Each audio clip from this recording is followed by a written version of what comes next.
Assalamualaikum warahmatullahi wabarakatuh.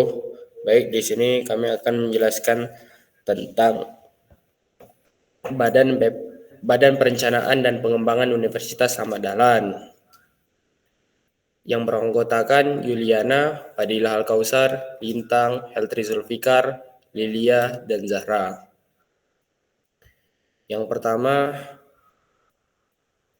itu ada pembahasan yang mana ada latar belakang, evidence, topologi jaringan, tata letak ruangan, hasil temuan, proses bisnis, kuesioner sistem, benchmark, raci dan cur.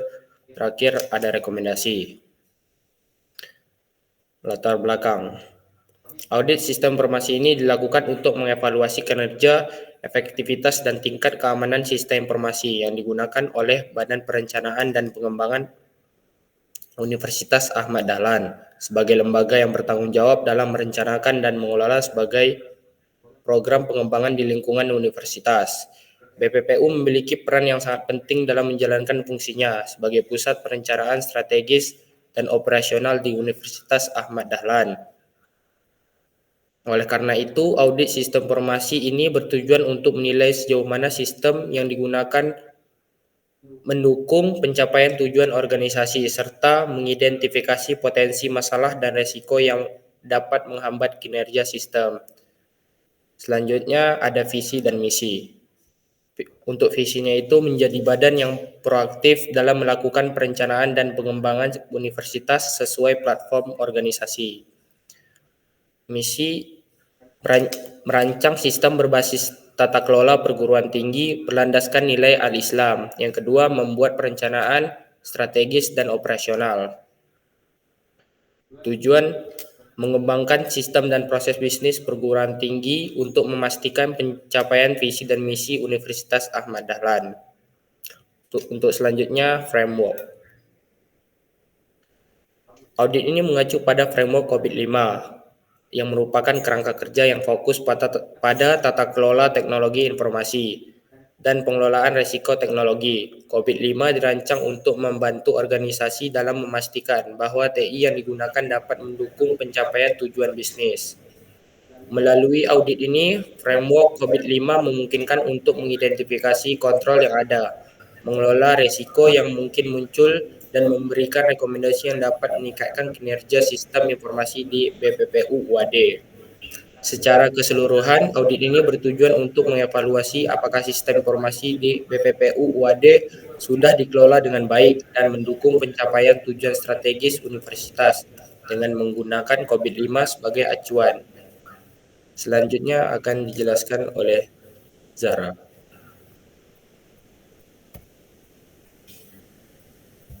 Evidence. Aplikasi yang digunakan BPPU ada QSS UAD dan Portal Siaga. Aplikasi Portal Siaga digunakan untuk memfasilitasi pemantauan realisasi pencairan anggaran dan status susulan pengadaan aset, memastikan transparansi dan kemudahan akses informasi. Lalu selanjutnya ada Portal Siaga. Sistem QSS UAD berfungsi sebagai platform pengelolaan dokumen mutu yang mendukung pencarian, pengelompokan, dan akses dokumen terkait kebijakan internal, eksternal, serta standar mutu pendidikan, penelitian, dan pengabdian masyarakat. Selanjutnya, evidence QSS.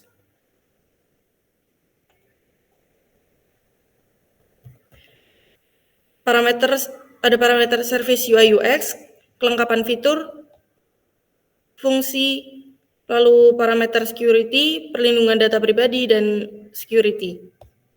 Selanjutnya, topologi jaringan. Topologi jaringan yang digunakan oleh Universitas Ahmad Dahlan menggunakan topologi bintang atau star topologi dengan koneksi fiber optik di mana switch pusat di BPPU UAD Kampus 1 Gedung ITC berfungsi sebagai penghubung utama yang menghubungkan gedung-gedung lain seperti Gedung Kedokteran BSI serta didukung dengan jaringan Wi-Fi untuk akses internet nirkabel, memberikan kecepatan tinggi, stabilitas, kemudahan manajemen, dan mendukung berbagai kebutuhan operasional kampus meskipun memerlukan jalur redundansi untuk menjaga reliabilitas jaringan. Selanjutnya akan dijelaskan teman saya.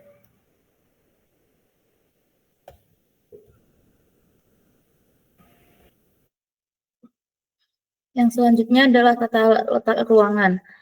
Jadi di dalam BPPU itu terdapat 3 sekat yang memisahkan tiap bagiannya. Yang pertama adalah bagian administrasi untuk memberikan surat dan menerima tamu, dan terdapat juga sofa untuk menerima tamu. Yang di bagian sekat kedua terdapat ruangan meeting, dan yang terakhir digunakan untuk para pegawai BPPU bekerja. Selanjutnya ada hasil temuan. Hasil temuan yang kami dapat saat wawancara ke sana, kita mendapatkan hasil temuan pertama belum memiliki server sendiri, yang mana BPPU masih mengikut serta dengan servernya dari universitas. Yang kedua, sistem masih bergabung dengan sistem bidang lain. Yang kedua, BPPU sendiri sudah memiliki papan nama ruangan yang jelas sehingga mudah dikenali. Selanjutnya, BPPU sudah memiliki struktur organisasi yang jelas. Tetapi BPPU belum memiliki informasi yang jelas pada website resminya, karena masih sangat minim informasi yang kita dapatkan di dalam website tersebut. Hasil temuan yang selanjutnya, BPPU sudah menerapkan keamanan pada dokumen penting, karena pada website BPPU sudah menerapkan password untuk membuka akses dokumen tersebut. Selanjutnya, BPPU belum memiliki pengumuman pada website resminya. Lalu hasil temuan yang terakhir, BPPU sudah memiliki kontak dan alamat yang dapat dihubungi pada laman websitenya. Selanjutnya proses bisnis akan dijelaskan oleh rekan saya. Proses bisnis BPPU. Terdapat 3 proses bisnis, yaitu bidang perencanaan dan pengembangan, bidang pusat data dan informasi, dan bidang reputasi dan perankingan. Proses bisnis bidang perencanaan dan pengembangan. Pada tahap awal, kepala bidang berperan penting dalam mengidentifikasi kebutuhan strategis. Langkah ini krusial karena menentukan arah keseluruhan proses, yakni menggali dan memahami kebutuhan strategis yang harus dipenuhi oleh organisasi dalam menghadapi tantangan baik internal maupun eksternal. Setelah itu, proses bisnis bidang pusat data dan informasi. Diagram ini menggambarkan proses pengumpulan dan pengolahan data yang melibatkan 2 pihak utama, yaitu tim pengelola data dan analisis data. Dengan alur kerja yang sistematis dan kolaboratif, proses ini dimulai dari tahap pengumpulan data oleh tim pengelola data, di mana mereka bertanggung jawab mengumpulkan data dari berbagai sumber yang relevan. Yang ketiga, proses bisnis bidang reputasi dan perankingan. Proses bisnis ini dimulai dari peran kepala bidang yang bertugas melakukan evaluasi posisi pemeringkatan saat ini. Tahap evaluasi ini menjadi fondasi awal karena berfungsi untuk memahami kondisi existing organisasi dalam peringkat tertentu. Di sini saya akan menjelaskan mengenai kuesioner sistem dari Portal Siaga dan KSSS. Yang pertama yaitu kuesioner dari Portal Siaga. Dari Portal Siaga ini jumlah yang paling banyak yaitu pada domain 3. Memiliki nilai yaitu 10,67 yang jauh melebihi kategori lainnya. Hal ini menunjukkan bahwa kategori 3 adalah hal yang paling signifikan atau paling sering muncul dibanding dengan kategori lainnya, dikarenakan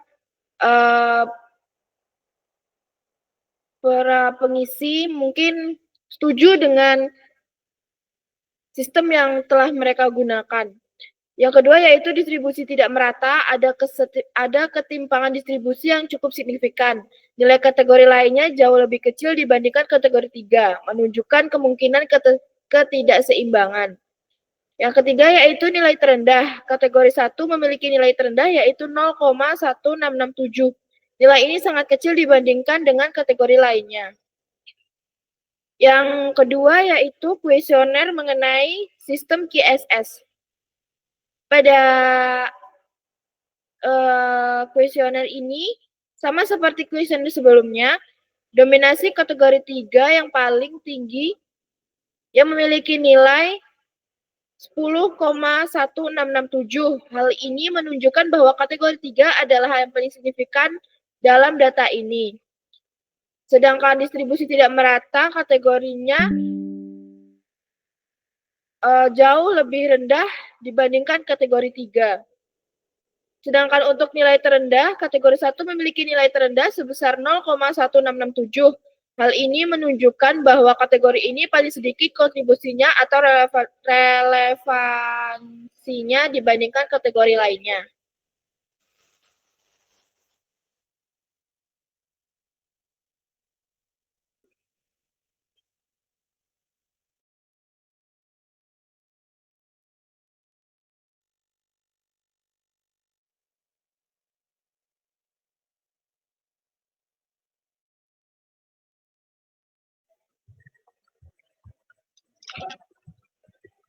Oke, selanjutnya yaitu batch match.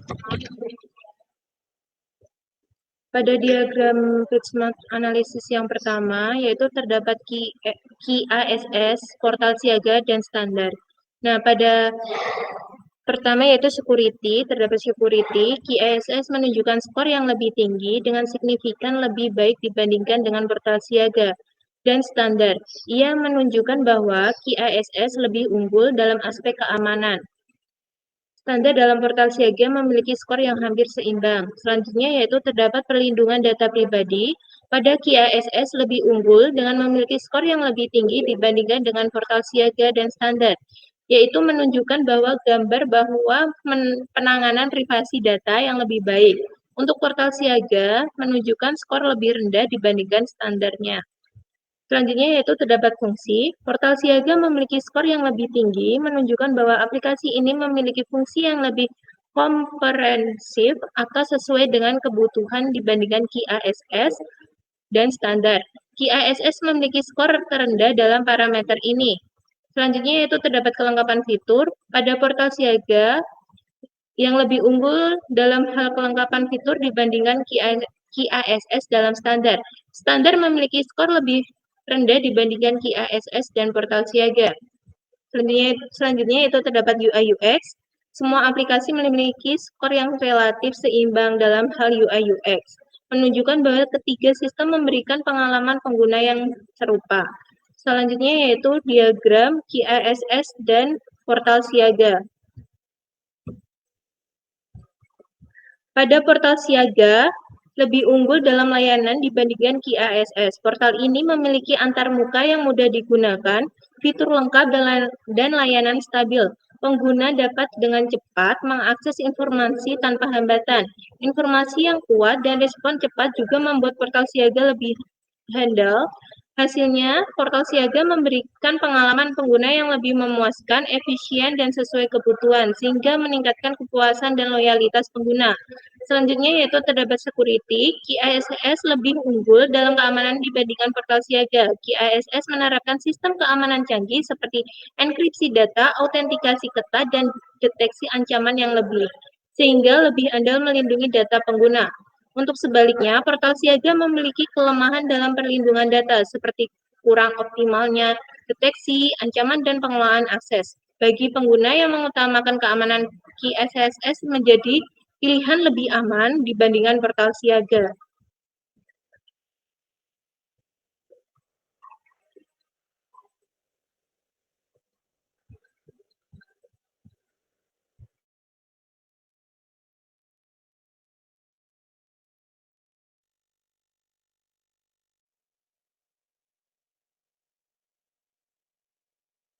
Pengukuran metrik kinerja RACI dan CUR.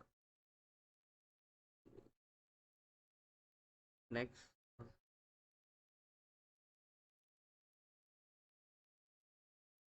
Matriks RACI pada tabel ini menjelaskan peran dan tanggung jawab masing-masing pengguna dalam setiap proses COVID-5. Secara keseluruhan, matriks ini menunjukkan distribusi tugas yang jelas dalam setiap proses COVID-5. BSI dan Kepala BPPU berperan besar sebagai pelaksana dalam berbagai proses, sementara Rektor menjadi pihak yang bertanggung jawab penuh Proses konsultasi biasanya melibatkan pengurus universitas dan tim perencanaan strategi, sedangkan pegawai BPPU dan pengguna sistem hanya menerima informasi. Dengan adanya pembagian peran yang jelas ini, setiap proses dapat berjalan lebih efektif dan terstruktur sesuai tujuan organisasi. Di sini saya akan menjelaskan mengenai matriks CUR. Untuk yang pertama, yaitu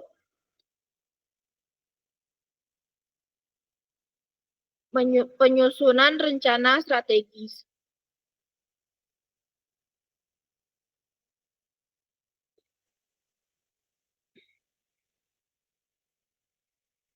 Untuk penyusunan rencana strategis ini, rektor memiliki peran sebagai pengguna yang memanfaatkan rencana strategis sebagai acuan dalam menentukan kebijakan dan arah perkembangan universitas. Kemudian, Kepala BPPU juga sebagai pencipta yang bertanggung jawab menyusun rencana agar selaras dengan visi dan misi universitas.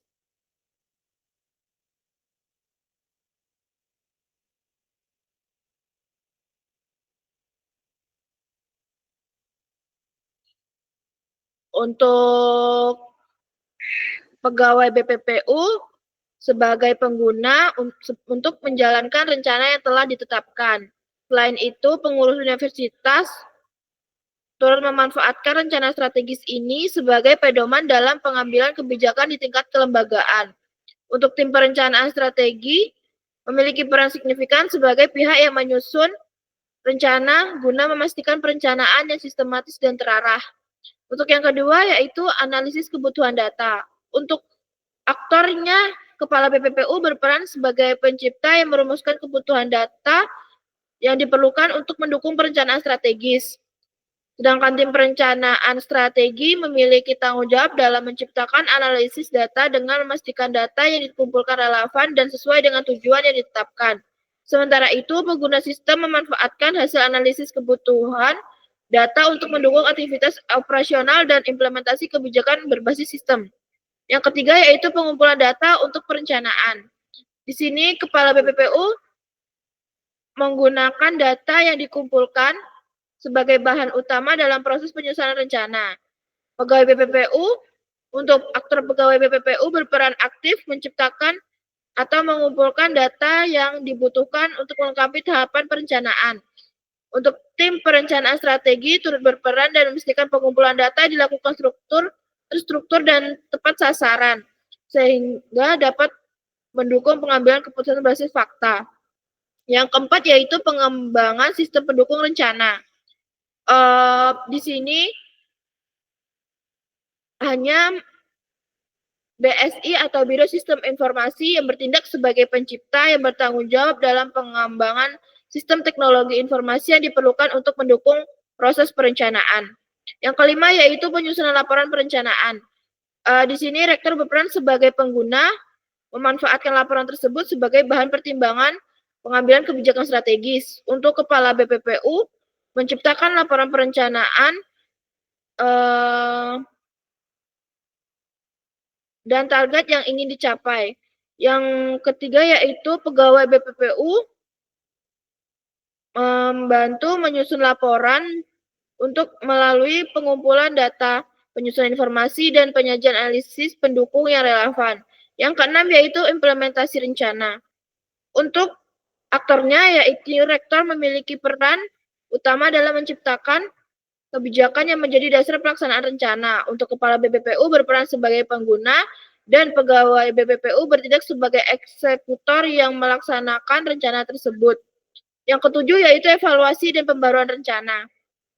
Di sini, rektor berperan sebagai pengguna dalam memanfaatkan hasil evaluasi dan Kepala BPPU bertindak sebagai pencipta dengan menyusun evaluasi dan melakukan pembaharuan. Sedangkan pegawai BPPU mendukung proses evaluasi dengan menyediakan data yang diperlukan, dan yang terakhir yaitu tim perencanaan strategi berperan dalam menyusun evaluasi dan merumuskan pembaruan rencana.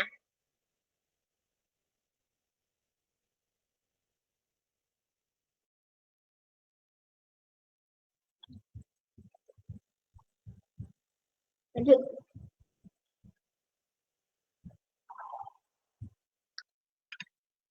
Oke, selanjutnya yaitu rekomendasi. Pada yang pertama, rekomendasi pertama yaitu BPPU dapat meningkatkan kinerja dengan membangun server internal untuk kontrol data yang lebih baik. Mungkin bisa menambahkan redundansi jaringan untuk mencegah downtime dan memisahkan sistem informasi sesuai kebutuhan. Keamanan data mungkin lebih diperkuat dengan enkripsi, autentikasi ganda, dan evaluasi rutin. Untuk pengelolaan website dilakukan melalui pembaruan informasi terkini secara terjadwal. Untuk rekomendasi yang kedua yaitu proses bisnis ditingkatkan dengan kolaborasi awal antar unit, digitalisasi analisis berbasis dashboard real-time, serta pelatihan teknis untuk staf. Struktur organisasi dievaluasi untuk memastikan pembagian tanggung jawab yang jelas. Pemantauan kinerja dilakukan melalui dashboard dan evaluasi berkala. Dengan framework COVID-5, matriks RACI dioptimalkan dan audit rutin diterapkan untuk mengelola risiko TI. Langkah ini mungkin bisa untuk mendukung efisien, keamanan, dan pengembangan universitas.